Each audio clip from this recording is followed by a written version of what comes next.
Hello, everyone, and welcome. My name is Betty Cruz, and I'm the president and CEO of the World Affairs Council of Pittsburgh.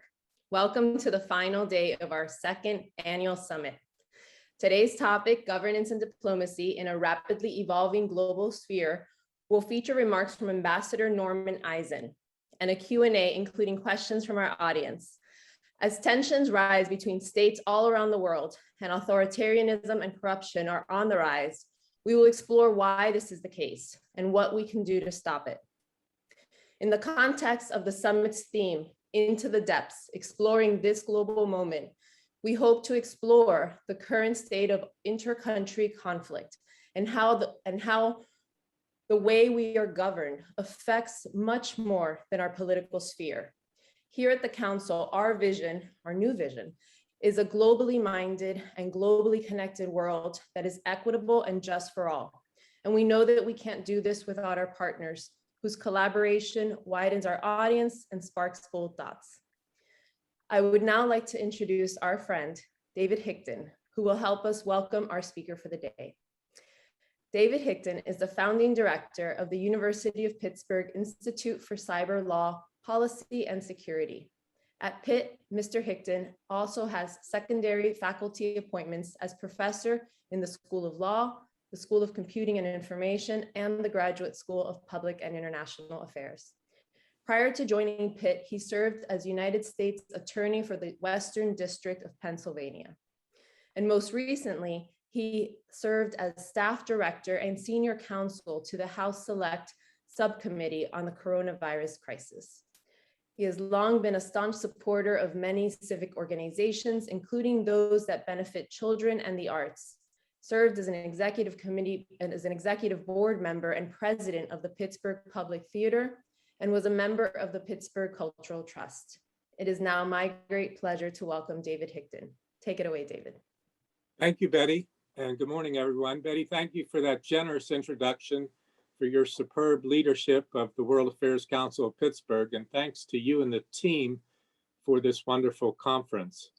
It is a joy and a privilege to introduce to you my friend and one of the most distinguished public servants I have ever known, Mr. Norm Eisen, Ambassador Norm Eisen.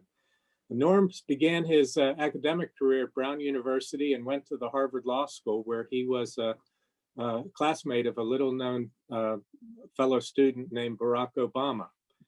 Today, he serves at the Brookings Institute, and he is the founder and co-director of, let me get it correctly, States United Democracy Center, and does a wide variety of public service in Washington and around the world. He is a distinguished author. He serves as a CNN commentator, and after he served in the White House as special advisor for ethics to President Obama, he served as an ambassador. I want to share with you just two experiences I had with Norm, which I think will give you texture to understand why I'm so delighted to introduce him today.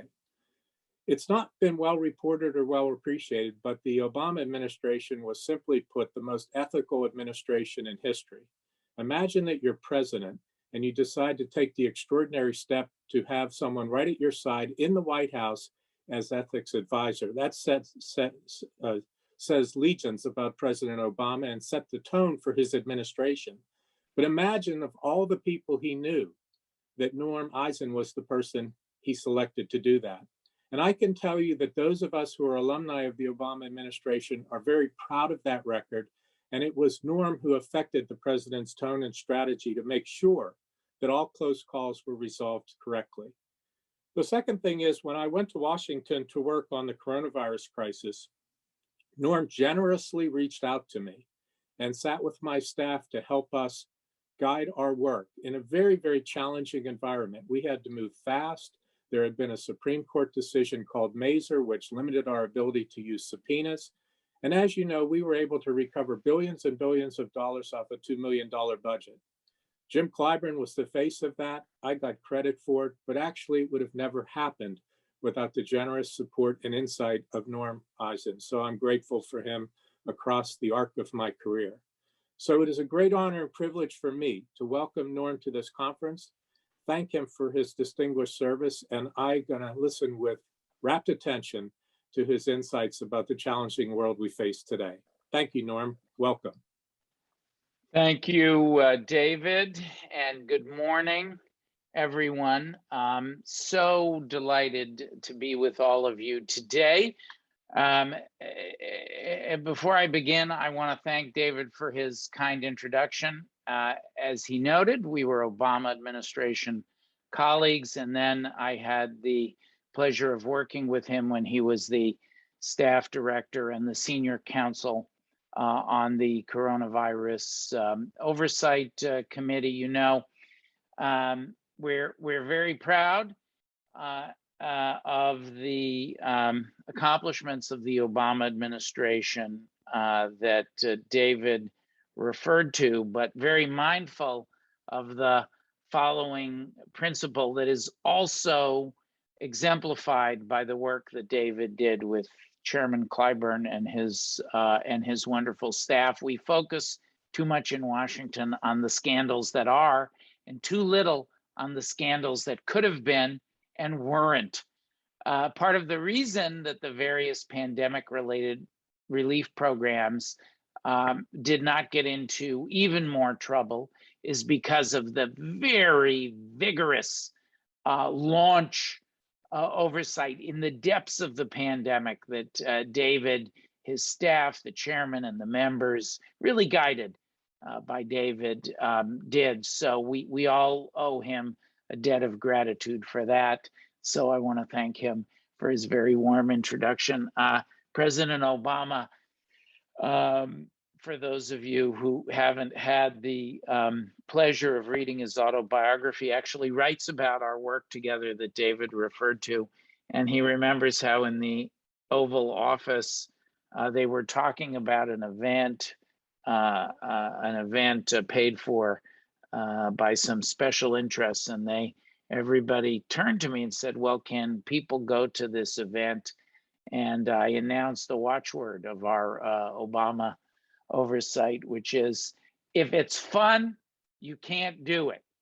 President Obama has a good laugh about that in his autobiography of his presidential years, but it actually exemplifies some of what we're going to talk about in the role of American leadership in the world. We're not in it for the fun or the self-interest. We're in it for the public service, and some of the turmoil that we're seeing in the rapid gyrations of governance and diplomacy in our evolving global sphere over the past 3+ decades since 1989 that we're going to go through today come from the loss of that idea of doing the right thing as America, no matter the cost. We'll talk about that. Thank you for that very warm introduction, David. I also want to thank Betty. I had the pleasure of working with her to get ready for today's event, and she just does such a magnificent job steering together with the other leadership and the board of the World Affairs Council of Pittsburgh. I'm grateful to them for the invitation to come and speak. As you know, our major cities around the United States all have World Affairs Councils, and I've had the honor of speaking before many of them. I'm proud to be able to add Pittsburgh to the list. When I was a kid, there would be a slogan on the promotional items you'd pick up every time you filled up your tank of gas, whether it was dishes or glasses or whatnot, collect them all. So I'm particularly proud to be able to add the Pittsburgh World Affairs Council to the list of appearances that I've made around the country, because you are really known as one of the great ones, and Pittsburgh, as in so many other things, punches far above its weight. I would be remiss if I did not also thank Olivia Daigle, who so ably handled the logistics, along with Madison G. and my other Brookings staff. Madison had the unenviable task of working with me as I wrote and rewrote and rewrote these remarks just to keep up with what's in the news every day. We finally completed them at about 9:25 a.m. Takes nerves of steel to work on a speech with me, and Madison certainly has them. On the topic of nerves of steel, they are required to process the seemingly never-ended gyrations of governance and diplomacy in our rapidly evolving global sphere. And that is what I'm going to talk about today. I'll visit with you for roughly another 15-20 minutes of prepared remarks. And then Betty will moderate Q&A. Please, the Q&A is always the funnest part of these chats. So you see, contrary to the maxim that President Obama found so amusing, I do think that we should have some fun together as we do this work. So please put your questions. We already have wonderful questions, and we want still more of them. Please put them in the question box here in Zoom. I'm mindful that as we address the issues of governance and diplomacy, we will together do the thing that gives this summit, of which we're a part, its title. We will dive into the depths of exploring this global moment, but I'll try not to dwell only in the depths, but to bring us back up to the surface, into the sunlight and the top of the waters, and to look over to the horizon and observe what we see from that vantage point. My thesis is that in the post-Cold War era, the United States and our allies, and ours is very much an intertwined world. Another thing we'll talk about today is the way that developments like 21st century communications, social media have really broken down so many of the traditional barriers that characterize 20th century governance and diplomacy. In this intertwined world, the United States and our allies, really the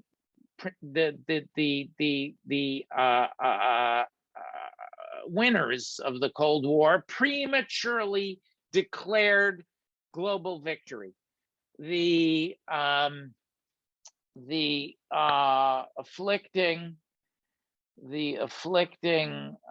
besetting sin, that's the term I'm looking for from theology, the besetting sin of empires, and ours is a transatlantic empire of ideas. And Madison will put some things in the chat as we go for those who are interested. Madison, put up the link to my first book, The Last Palace, which is the story of the transatlantic relationship in the past 100 years, in which some of my remarks are inspired by. I am not trying to sell books, despite the fact that Madison will put up an Amazon link to The Last Palace. You'll if you want to take a deeper dive, you'll find much of the argument recapitulated in that volume, including some pretty accurate predictions from 2014 of what has transpired since. Hubris is the besetting sin of great empires. Ours is a global empire of ideas, not just of hard power. It's an empire of what we call in diplomacy soft power. And from the time of Greece and Rome, not to mention the cradle of civilizations in the Middle East, hubris is what has felled nations, nation states, and empires more than anything else. And that first chapter that I'll describe to you was then rapidly began to erode. I'll describe some of the seeds. It moved us into a second chapter of the advent of illiberalism.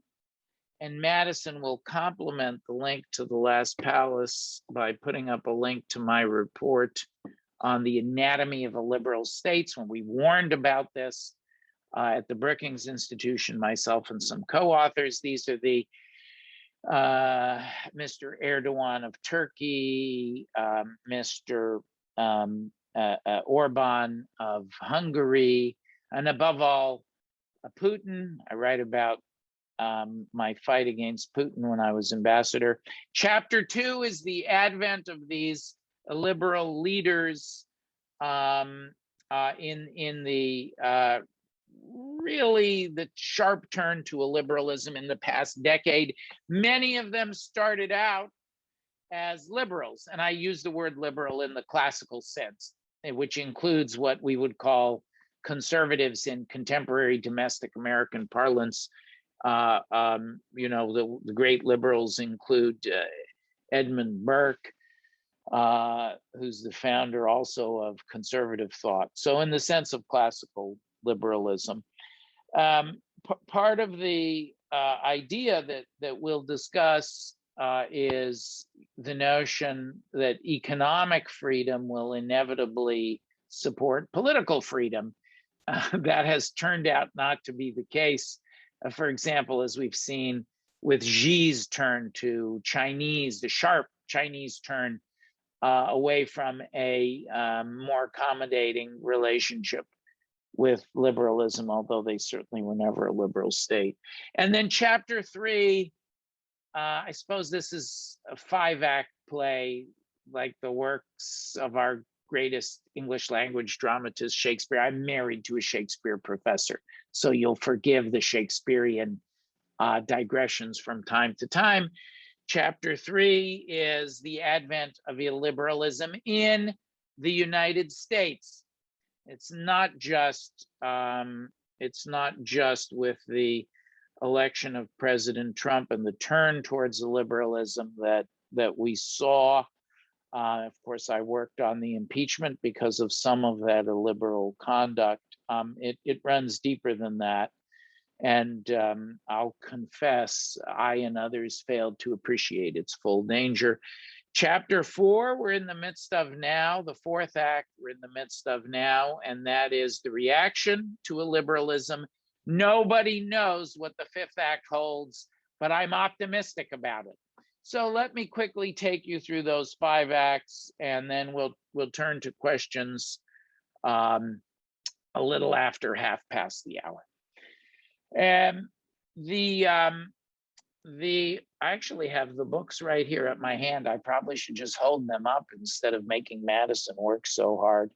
I have a firsthand view of this, of these governance and diplomacy issues, because of course I sat first in the White House as President Obama's ethics czar, and then in the embassy in Prague, and our domestic and foreign engagement are intertwined. We really saw that. In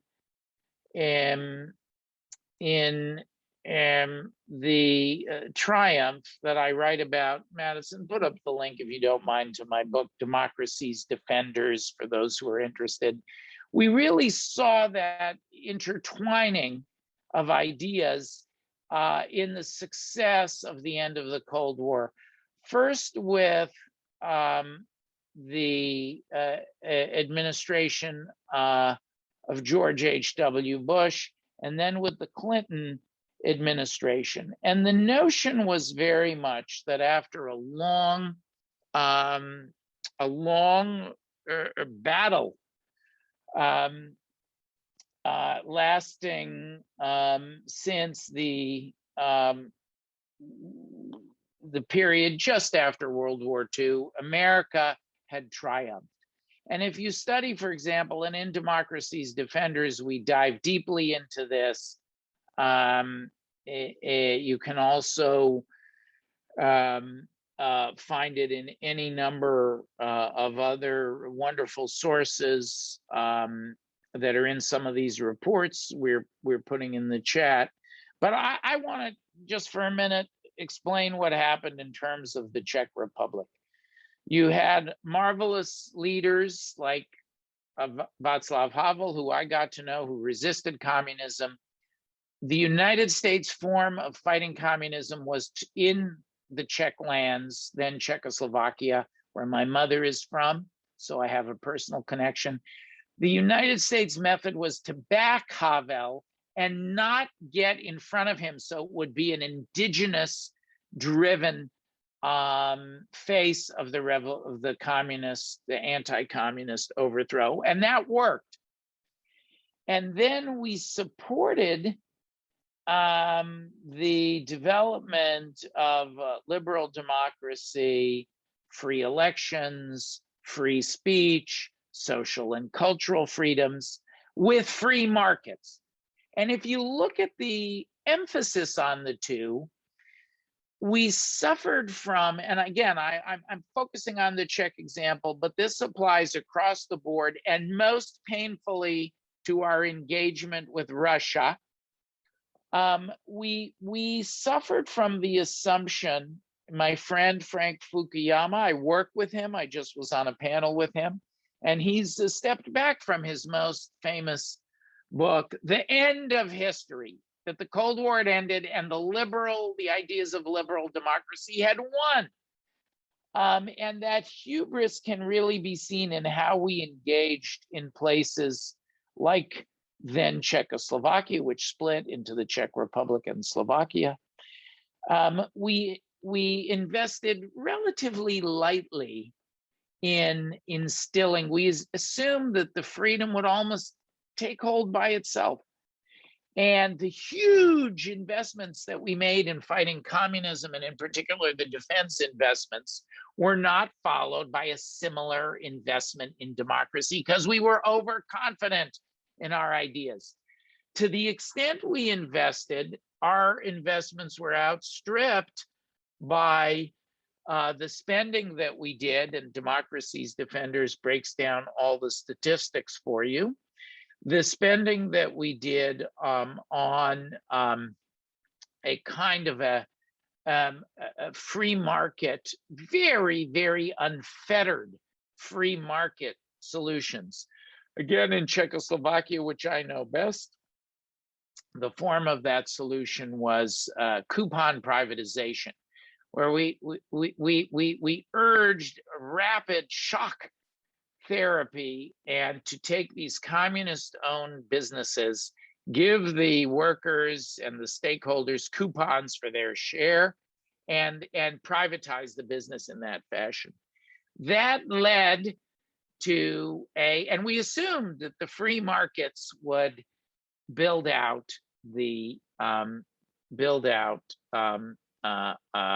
democracy. It didn't work that way at all. It had, as I document in that book, in my report on the anatomy of a liberal states, my Brookings report, it had the opposite effect.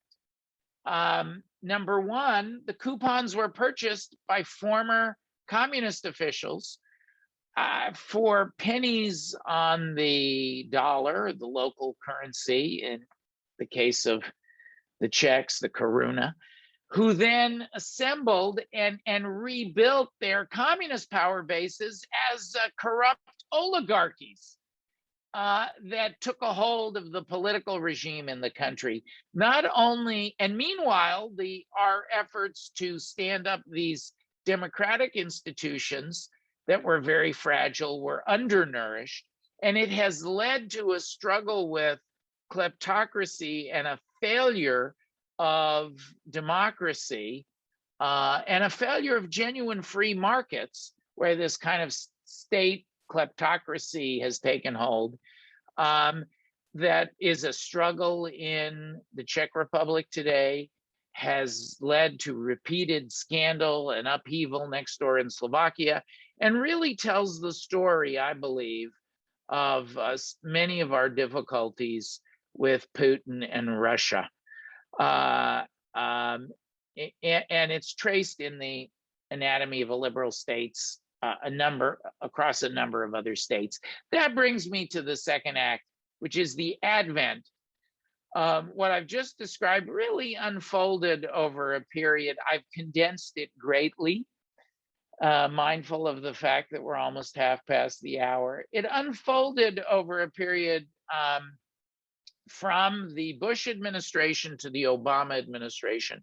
And when I became ambassador in Prague 2 years into the Obama administration, at the beginning of 2011, we still believed that Russia and China, Hungary, Turkey could be, there were some problems in Turkey, but they could be partners, enthusiastic partners for the slow creep of liberal democracy around the world. And the past decade has taught us, and I saw it from the ambassador's house, and I write about this in The Last Palace, the rising tide of illiberalism. I saw it happening. I was with Obama when he went to Prague, flew on Air Force One when he went to Prague to meet with Medvedev, who it turns out was really just a placeholder for the return of Putin to the Russian presidency. And we still believed we could work with Russia. Obama signed the renewal of the arms control treaty in the Prague Castle. I was there for those historic events. And, we really thought we had a partner in Russia. I was cruelly disabused of that and was really on the front lines. Even before it reached the United States, we saw all of the things that triggered Act 3 that I'll talk about in a moment. The tampering with democratic regimes, the crackdown. I met with Alexei Navalny, who warned me of this. I met with him in Paris. The crackdown on domestic institutions, the squeezing of American democratic beachheads like Radio Free Europe, which operated there, the National Endowment for Democracy, other efforts to drive democracy, the corrupt nature of the markets. Putin reportedly the richest man in the world, and his oligarchs seizing greater and greater parts. Instead of going forward, we saw in Prague, including through the intrusions on Czech soil, the espionage, the disinformation, all of the things that so powerfully affected the 2016 election in the United States and all that followed. We saw that first in Prague, and this deterioration. But it's not just Russia. It's happened in Turkey. It's happened in Hungary. It's moving now in Poland with the ruling regime in Poland. And in Act 3, and in China, we've seen Xi get the global whiff of the revenge of illiberalism. For those of you who've read Marx and Engels, you know that communism was anything but communistic. It was an old-fashioned, cruel, hierarchical, monarchical, or feudal, almost a feudal system. The exact, as so often with tyrannies, they recapitulate the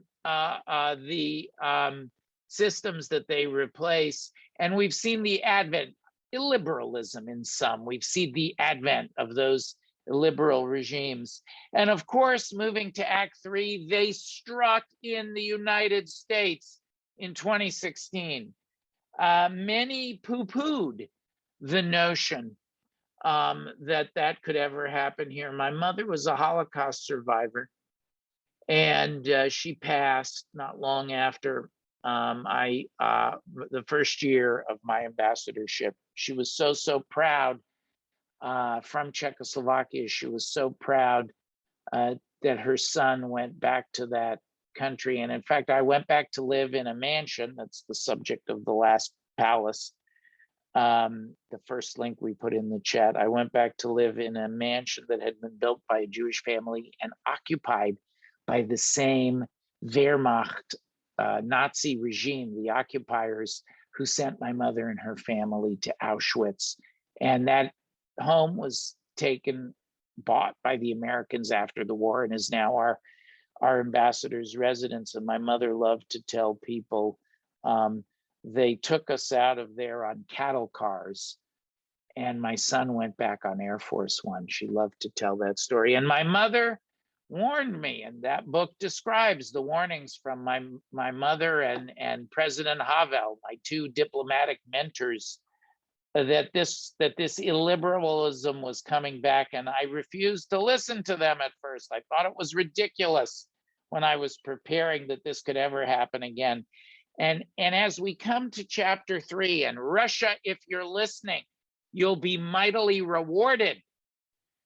Trump's infamous statement encouraging Russian hacking and intrusion on an American election. I'm reminded of a conversation my mother had, very brilliant analyst, intellectual who goes to synagogue with me, who told my mother it could never happen here. And my mother said, foolish, it can happen anywhere. And we've seen, as we move to Act 3, we've seen those incursions upon American democracy and the incredible danger that was represented by the previous administration.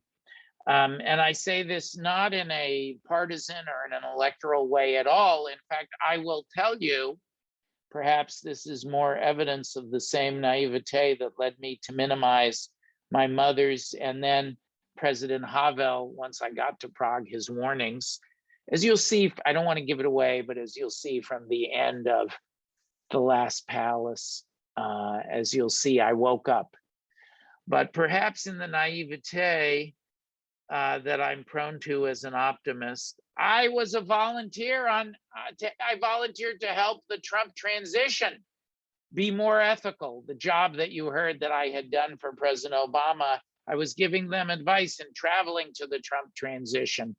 So I don't say this in a partisan way, that as you connect the dots, Putin, Xi, Orban, Duterte, more dots have occurred in Act 3. Trump, certainly in the United States, had a terrifyingly close brush with illiberalism.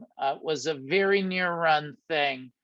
If it weren't for the fact, and you know it well, I needn't dwell on, but it's all the same features: the attacks on free press, the attacks on enemies, the abuses of power, culminating in the effort to undermine free and fair elections. And it's still going on. The attacks on our electoral system by the ex-president. Unfair, unfounded, based on what? The other feature of these illiberal regime lies, the big lie, including the big lie that the election was stolen. So all those features that are so chillingly familiar to what we overturned in 1989, what we fought for the past century, what has crept up in these other countries, hit American soil. We're now in, and you know well, that by a very, very close triumph of liberal democracy, principally Republican decision makers, judges, governors, election officials refused the overture to reject the genuine outcome of the election. They upheld the election under crushing pressure from Trump. In Act 3, we also saw the rise of other illiberals, Duterte, Bolsonaro. And that brings us to what will shortly be the Q&A period. I promised you we would rise from the depths to talk about governance and diplomacy. In this Act 4 that we find ourselves in now, the world is watching. And above all, it's very important, President Biden will have a summit on democracy at the end of the year. in which we'll bring the friends of democracy, both in government, outside of government, together to renew in this Act 4, to renew our global commitment. The most important thing they'll be watching is the American commitment to democracy. That is why perhaps the single most important thing we can do for global government and governance and diplomacy is governance here at home, like what should be, and in years past always has been, the bipartisan legislation that Congress is considering, the Freedom to Vote Act, the John Lewis Voting Rights Act. The last time the Voting Rights Act was passed, it was passed by overwhelming bipartisan majorities. There's no reason that shouldn't be the case here. President Biden has done a great deal in putting his own administration on a sound ethics footing. Those are the kinds of things that the world will be looking at when we have the Summit on Democracy. It's really up to Congress. Biden can only do so much by executive action, like his executive order on ethics, even outdoing the one that it's based on that I wrote with President Obama. He's done what he can domestically. Now it's up to Congress to set the tone, and that will bring us to what I hope we'll talk about in Act 5. I am optimistic, despite all the challenges, despite the chaos that we've seen abroad of late in Afghanistan, at home just yesterday in Congress. There was a glimmer of hope. Congress did come together to address the debt limit. We saw a bipartisan bill go to Biden's desk last night to avoid a government shutdown. They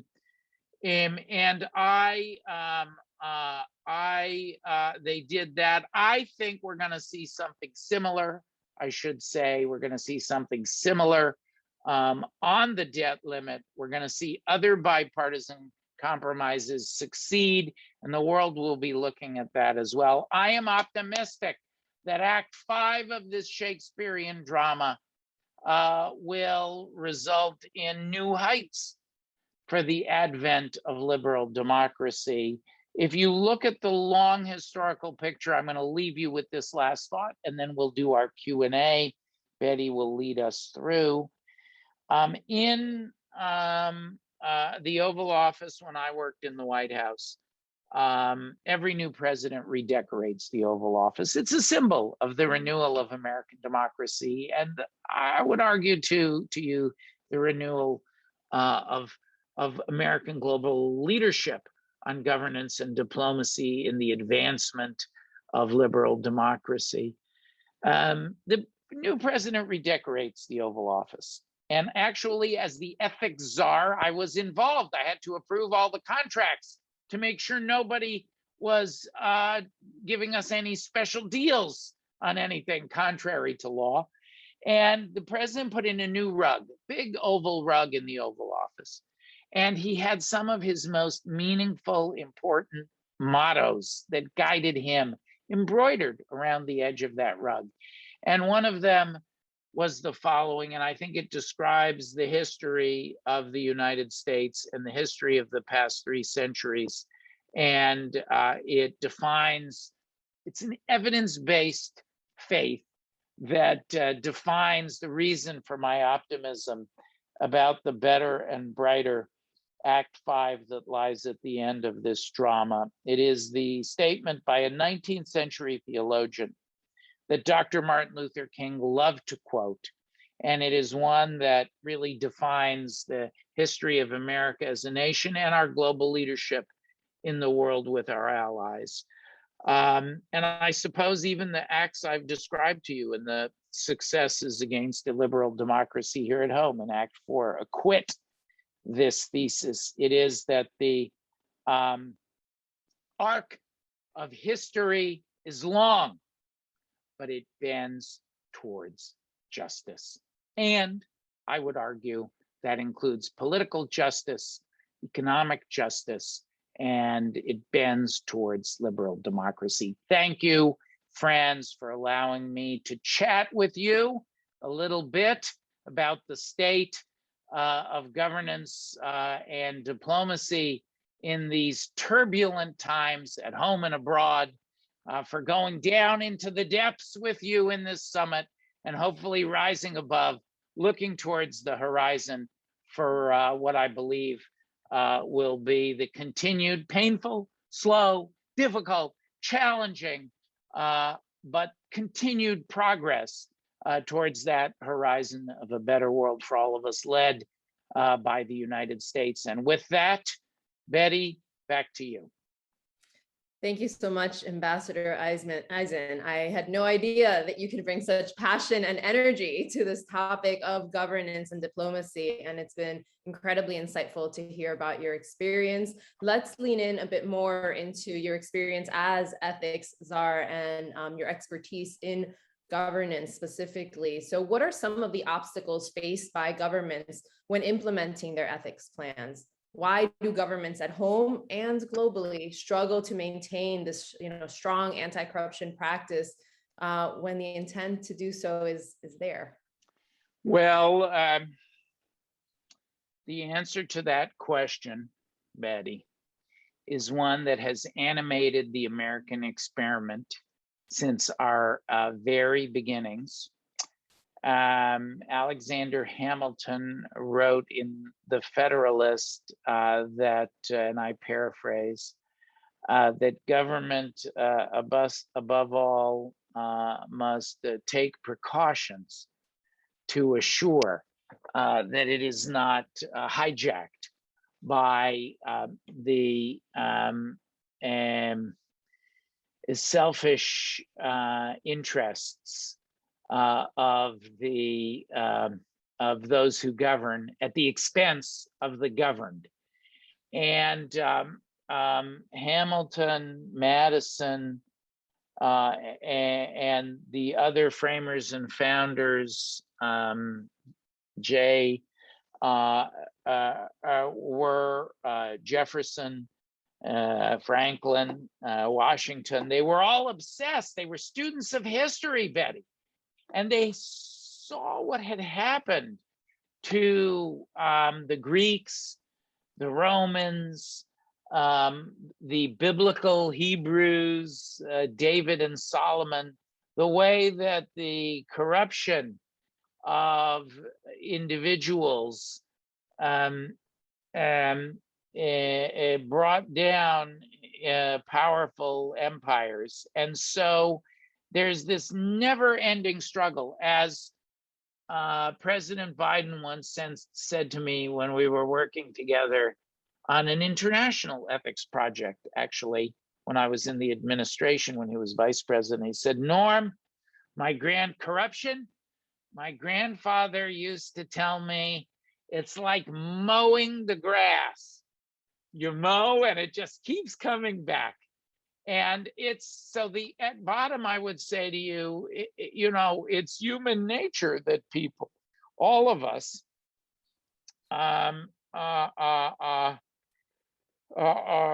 stumble, and some are just human and some are out and out corrupt. And that's why you have to take those effective precautions. And that President Obama and now President Biden were absolutely focused on this. And the first thing we did when we took over, and it was on international TV, he did it when we all got sworn in the same ceremony. So it would be covered, was sign his ethics order, a one-page ethics pledge that everyone had to sign in order to serve in the Obama administration, that you would serve the public interest, and very specific things like not being able to go through the revolving door and talk to the people you used to work with, or take jobs with those people when you leave government. It was very tough, and people were angry. The special interests in Washington, including the Democratic special interests, were angry. Joe Biden took that. It's very telling that he took that and he took that one-page pledge and made it even tougher.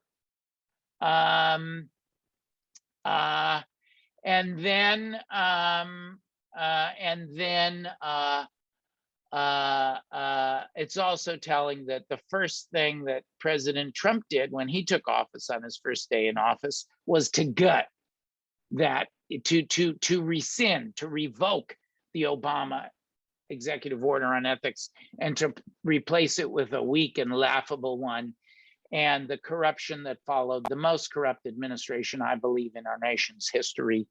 Teapot Dome is number 2, and the Grant administration probably number 3. It's no coincidence that that followed. So in sum, it's human nature and the nature of society. And we believe, that's the founders and framers believe that was in all of us. We had to take precautions. With that, and I do want to invite our audience to please use the Q&A feature, as the ambassador mentioned earlier, and submit your questions. I have a couple more to dig into, but we'll keep an eye out for that as well. You served as what you call a citizen ambassador to the Czech Republic. And while there, you developed the 3 pillars approach, which you mentioned in your remarks. Can you talk to us about what it means to be a citizen ambassador? What are some of the challenges faced by those appointed to an ambassadorship with a prior career in another field? Well, to be a citizen ambassador is to be greeted by your host country with a mix of skepticism and enthusiasm. The skepticism because America is very unusual in having citizen ambassadors. Other countries only appoint diplomats, for the most part, from the professional core of people who've worked in the Ministry of Foreign Affairs, or the equivalent of our State Department. Most American ambassadors, 2/3 roughly, are drawn from that pool of lifelong diplomatic professions. Then so there's some skepticism about, can this person who has been perhaps good at other things also be a good diplomat? But Betty, the flip side of that is the enthusiasm that they're getting somebody who's close to the president. And, you can do great things with that. I was shameless about utilizing my relationship with Obama. He read my blogs. I talked to him. I was able to get a meeting in the Oval Office, which is kind of the biggest thing that every host government wants. I got us a meeting in the Oval Office in my first year as ambassador, many trips back and forth between the 2 countries, and shamelessly using that closeness to the president and the relationship. That's a plus side of being a citizen ambassador. I think the Czechs were ultimately convinced that, the pluses outweighed the minuses with me. Another plus is you do have a freshness of vision, because people are coming to the job who have been excellent in other things, typically business for most of our ambassadors. And it is associated with fundraising, and you do get some real lemons. You do get some real terrible lemons for that reason. But for the most part, they're people who adapt. They know how to run an enterprise, law firms, businesses, and other enterprises. They bring that to the practice of diplomacy. And so it brings a freshness and a new blood. So I think the pluses outweigh the minuses. Okay, let's switch gears and pull in what you've referenced as the populist paradox. You've written about this, which is a tendency of populist leaders to win elections on anti-corruption platforms, only to then themselves engage in alleged corruption. Although this paradox has been widely noted and identified, populist leaders are still able to use this strategy successfully, as we know, all around the world. How are populist leaders globally still able to achieve this? And what structural changes can be made in government to prevent this from happening? I don't know if you have any specific examples around the world that you'd like to pull from. I've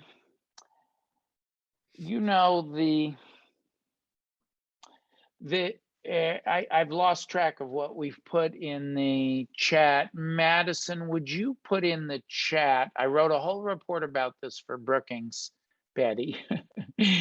Madison, would you please put in the chat the democracy playbook? I read the report, and that's what inspired the yes, and I will share that with Betty. You've done so much work to get ready for our chat.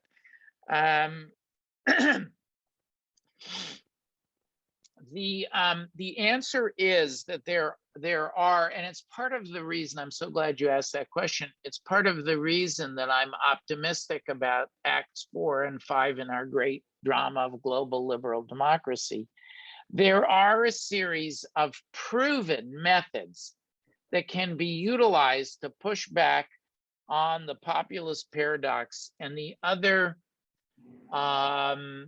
weaknesses that illiberals exploit: Orban, Putin, Erdogan, Trump, Duterte, Bolsonaro, that can be used to push back. One of them is that is to support, and we need global support for this and multilateral support for domestic investigative journalism. You must, above all, support journalism. That's why I was so outspoken every time the former president attacked American journalism. We had to defend that. Two, because that exposes the corruption. And that's why Bolsonaro now, for example, is afraid he's not going to win re-election. And he's running the Trump playbook of saying, well, then the election will be stolen. Those are attempted coups. And we had a Trump desired a coup in this country. And we've seen the plan last week. It was very little covered. It's a shame. The Washington Post did an expose of how little coverage. Professor Eastman in California, Trump's legal advisor, had a 6-point document that he revealed. That was a plan for a coup. And it just Trump couldn't get, when he called, I just issued a report on his, I believe, potentially illegal election fraud in Georgia. And Madison will put that in the chat too, together with my short Washington Post editorial summarizing it, in case you don't want to read all 107 pages. It's like a lifetime of reading that we've put in the chat here for the members of the World Affairs Council. There's ways to answer your question. You embed the attack that the press leads. A second place where you break the populist paradox: strong, independent prosecutors and judges, so they can actually litigate. That's another place where you attack, is on the DOJ. We saw in the United States with Trump. You attack prosecutors, you undermine them. You put in a Bill Barr who'll do your bidding. You replace a Jeff Sessions, who, even though he was very loyal to Trump, was not willing to go all the way to undermine. And neither was Barr, as bad as he was. And then Barr's replacement wouldn't go all the way, Jeffrey Rosen. But there was this other individual like Eastman, Jeffrey Clark, who was willing to be part of the coup. It couldn't quite take hold. Trump couldn't find enough people to help him. That's what the January 6th Commission is investigating. So the larger context for this breaking the populist paradox is in that Democracy Playbook report. Because I know we're getting short on time, I'll direct the listeners to that. But I have to say one other thing that's very, very important to answer your question, Betty: bipartisan coalitions, where people put aside their political differences, their ideological difference, and come together around the idea of liberal democracy. So we have to do that as well. That's great. And to close out there, so bipartisan coalitions, investing in investigative journalism, any other closing thoughts on what you see as the role of independent citizens in governance, irrespective of the party that's in power? Well, I would be remiss. I've talked about 2 of my books, and they're like children, so I mustn't neglect my third one, A Case for the American People. I answer that question. It's a story of the impeachment of Trump, and I answer that question in the last chapter. In addition to having a vibrant press, to the importance of the institutions of justice staying independent, prosecutors, judges, these bipartisan coalitions in support of democracy, the wellspring of legitimacy for all liberal democracies is the choice of the people. And the people have to stay alert, informed, supportive of those institutions, but ultimately they make their will known by voting. And the closer an election is, the harder, the easier it is to attack.